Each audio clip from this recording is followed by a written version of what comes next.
Explication de l'intérieur. Vous avez pu voir la photo à l'intérieur de la destruction causée de l'incendie. Donc tout le toit est tombé et une grande partie de cette partie gauche.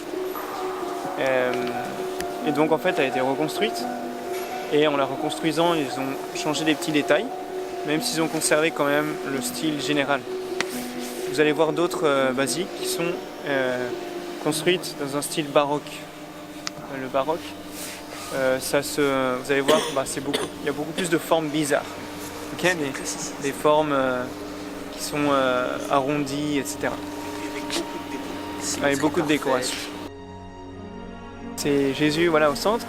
Les 4 animaux, pour ainsi dire, qui sont sur les côtés, en haut, ce sont les 4 évangélistes.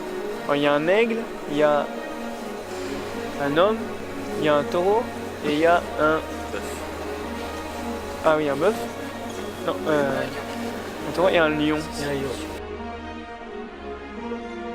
Chaque médaillon, qu'est-ce qu'il y a? Les papes, exactement. Tous les papes qu'il y a eu depuis Saint-Pierre jusqu'à aujourd'hui. Jusqu'à aujourd'hui, ça arrive jusque là. Saint-Pierre est là. La côté de la grande. Et François. Espèce de colonne, quelqu'un sait ce que c'est? La colonne sculptée. Le cierge pascal, voilà. C'est un peu monumental et ça date du Moyen-Âge. Voilà. Donc en fait, vous voyez que le style ressemble beaucoup à ce qu'on a nous en France. En France, on a beaucoup plus d'architecture romane et gothique. Les vitraux sont un peu particuliers. Ah oui. C'est les mêmes que dans notre chapelle. Ouais, exactement. C'est pas du verre. Ah, c'est du bois. C'est de la pierre. C'est de l'albâtre. Ah ouais. Coupé finement et qui donne ainsi cette lumière toute particulière et qui a été offerte par alors il n'était pas pharaon mais le roi d'Égypte après qui a été reconstruite la basilique au 19e siècle.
cordialement les personnes de langue française, en particulier les jeunes venus de France et les pèlerins venus de Suisse et de Monaco.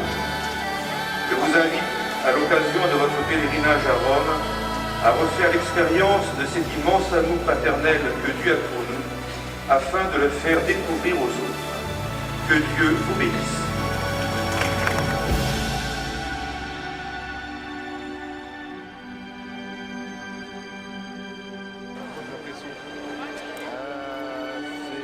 Dans un espace exceptionnel, avec un personnage exceptionnel.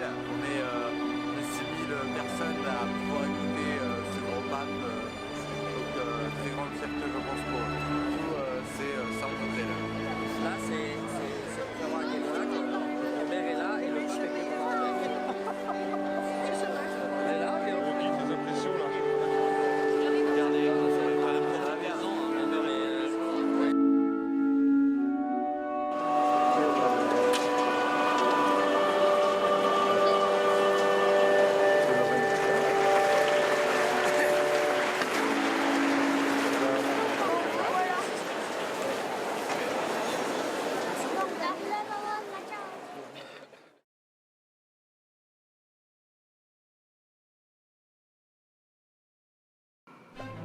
En août 356, la Vierge apparaît au pape Libère et lui demande de construire une église qui lui sera dédiée à l'endroit où il aura neigé durant la nuit.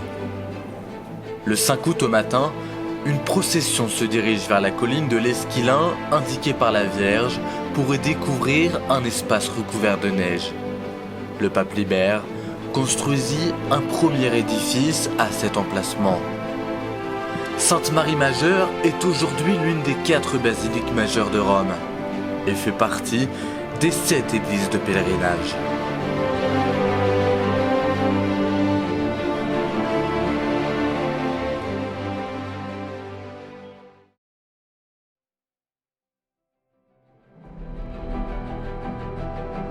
À 2 pas de la basilique Sainte-Marie Majeure se trouve une basilique tout aussi étonnante que mystérieuse.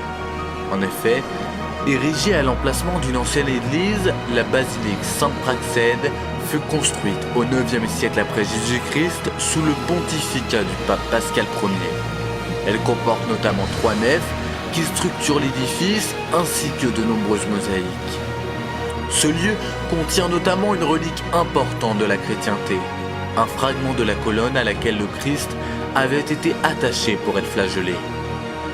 Aux côtés de celle-ci se trouve la chapelle Saint-Zénon. Remarquable par sa structure médiévale encore intacte, elle est magnifiée par de superbes mosaïques qui recouvrent entièrement les murs. Au sommet de la voûte de cette chapelle se trouve le Christ entouré de 4 anges. Aux 4 coins sont aussi représentés les apôtres Jean, André et Jacques, ainsi que le pape Pascal Ier.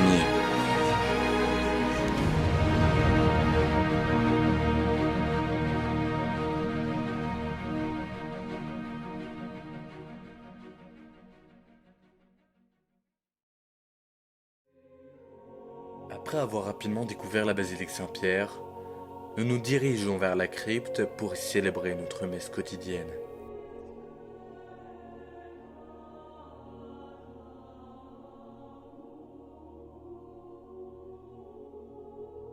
Elles nous ont peut-être été dites à l'oral. Il y a peut-être des gens qui nous ont dit vous prierez pour nous, vous prierez pour moi lorsque vous serez à Rome. C'est l'occasion aussi de porter ces intentions de notre prière ce matin, parce que on avait dit que nous venions auprès du tombeau de Saint-Pierre, donc c'est l'occasion effectivement de porter aussi ces différentes intentions. On va pouvoir commencer la messe, le cours de la messe. Martin recevra sa croix.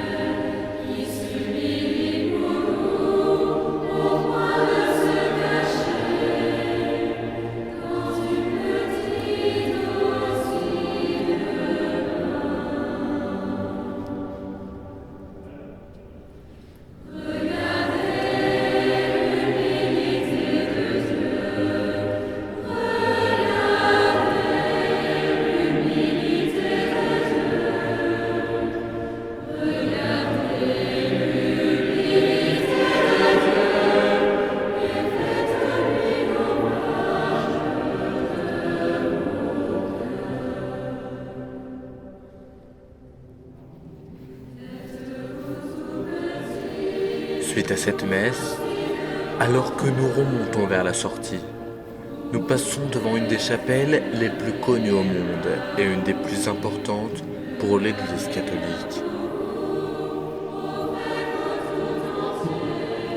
Située sous l'autel papal, cette petite chapelle de quelques mètres carrés et recouverte de mosaïques dorées se trouve à la tête du tombeau de l'apôtre Pierre.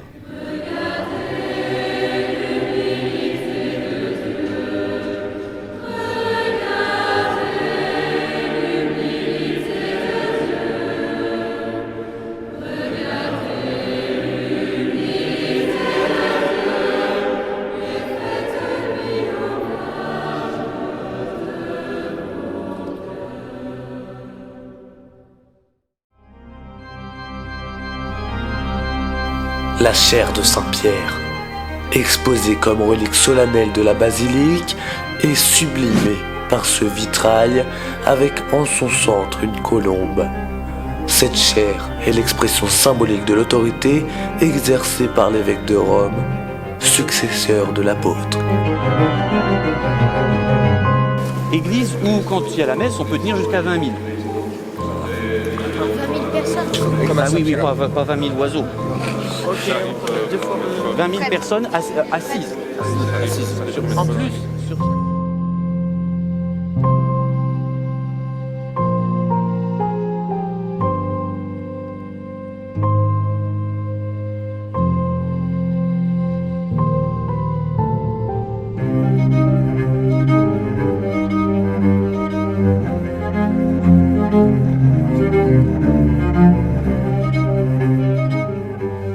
Au milieu de la croisée des transepts se trouve le baldaquin du Berlin, 29 mètres de hauteur pour sublimer le maître-autel. Autour de celui-ci, nichés dans les 4 piliers qui soutiennent le dôme, se trouvent les statues associées aux saintes reliques primaires de la basilique. Sainte Hélène tenant la vraie croix et les cloussins, Saint Longin le centurion tenant la sainte lance qui a percé le flanc de Jésus, Saint André tenant la croix avec laquelle il fut crucifié, ainsi que Sainte Véronique tenant son voile imprimé de la Sainte Face.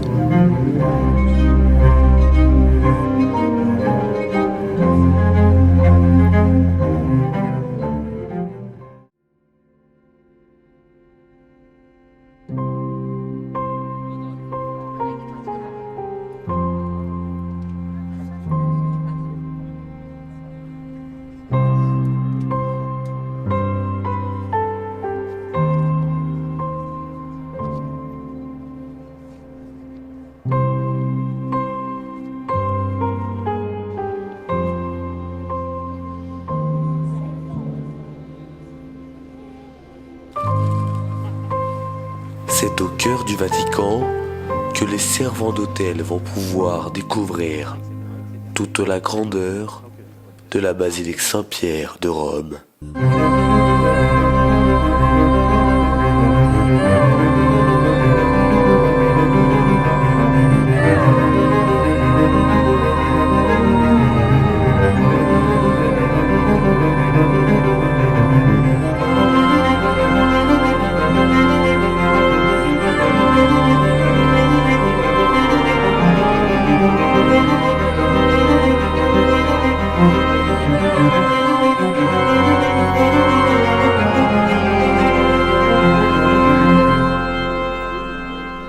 La basilique Saint-Pierre de Rome, deuxième plus grande basilique au monde, et près de 2000 ans d'histoire depuis la crucifixion du premier pape de l'Église catholique, Saint Pierre, en l'an 65 après Jésus-Christ.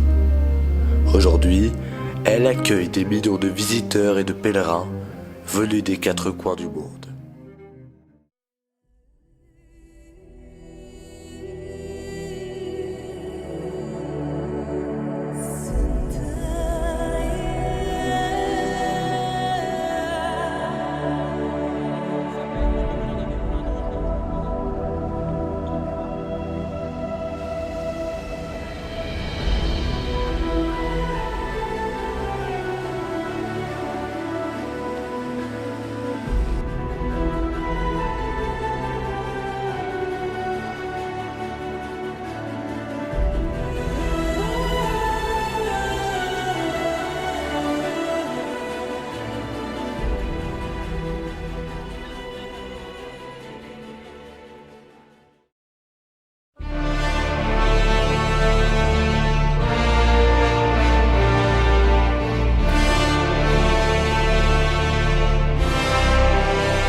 ça rebondit.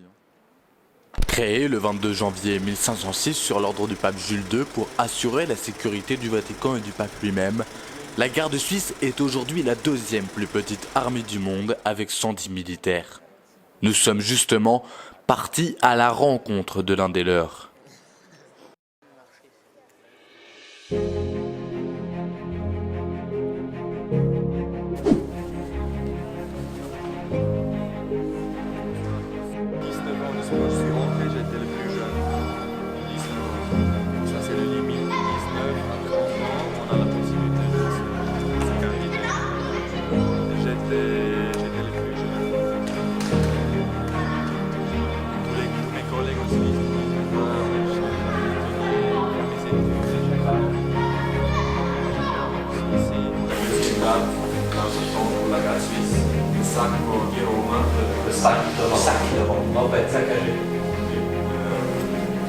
Les mercenaires allemands, espagnols ont attaqué Rome.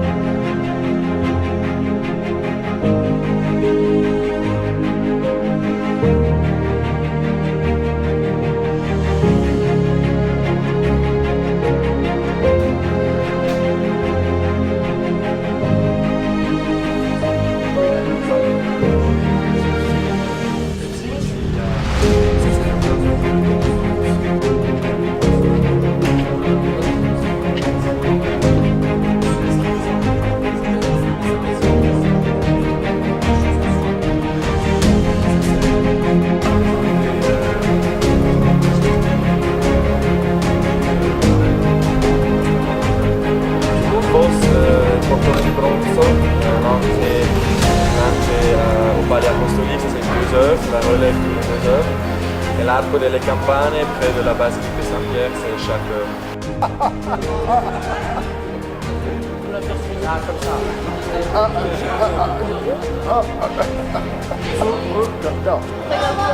Vous en voulez pas dans la garde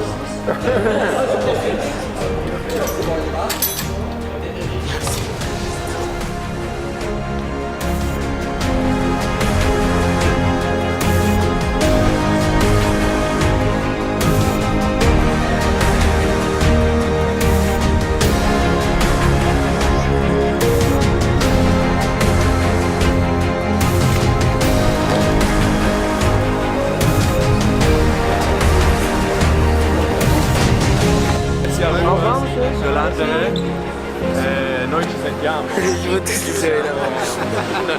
Si vous êtes à Rome encore une fois, venez chez nous. Merci de voir ces informations. De rien. Noi ci sentiamo, ci sta in giro. Se abbiamo tempo.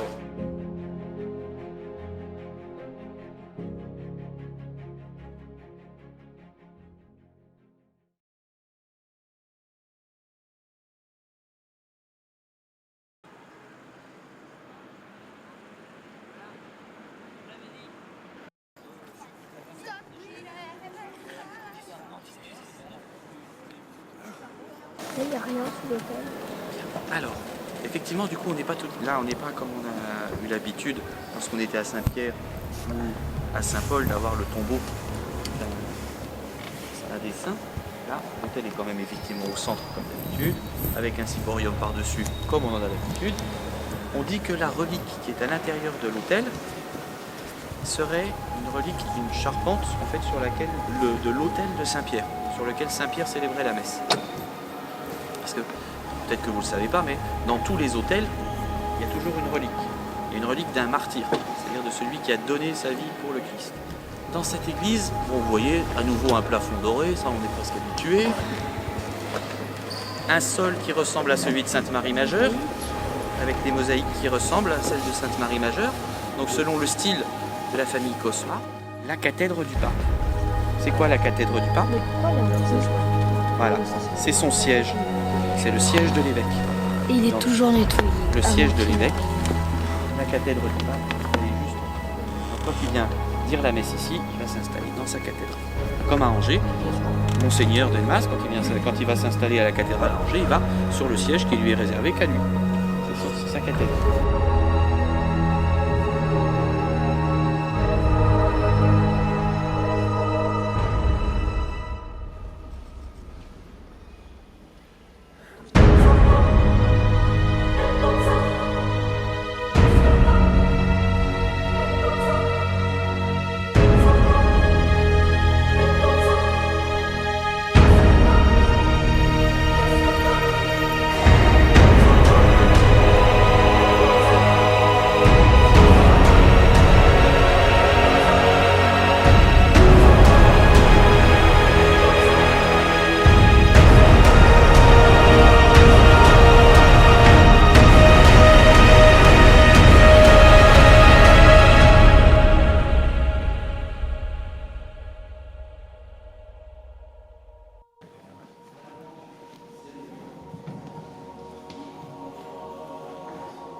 le Stade de France, c'est 80 ans.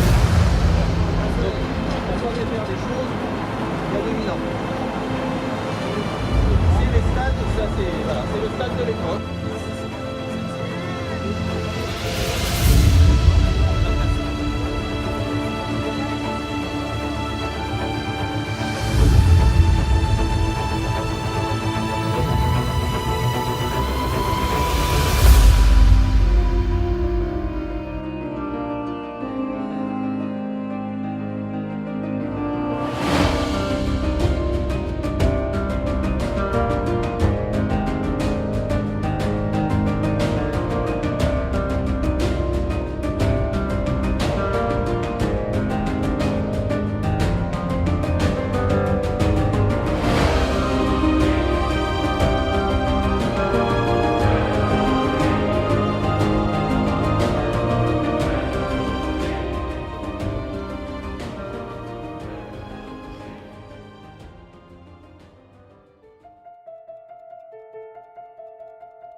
Participant à ce qui est le moment le plus important de la vie chrétienne, la messe. Et donc, soyez toujours très conscients de l'importance du rôle que vous avez. Et cherchez à toujours mieux comprendre tout ce qui se passe au cours de la messe.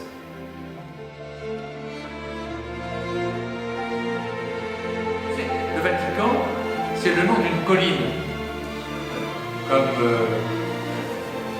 le Mont Blanc, c'est moins élevé que le Mont Blanc, hein, mais c'est une colline de Rome. Peut-être qu'on vous a dit d'ailleurs que Rome était la ville aux 7 collines. Et de vous monter sur la colline du Capitole.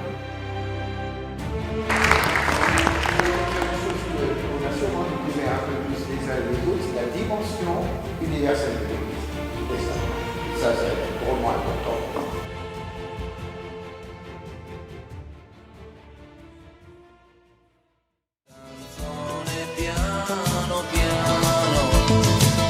Lasciatemi cantare, perché ne sono fiero, sono un italiano vero.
nous ne repartirons pas sans la tête pleine de souvenirs, sans être transformés par cette rencontre au cœur de cette ville sainte, cette ville éternelle.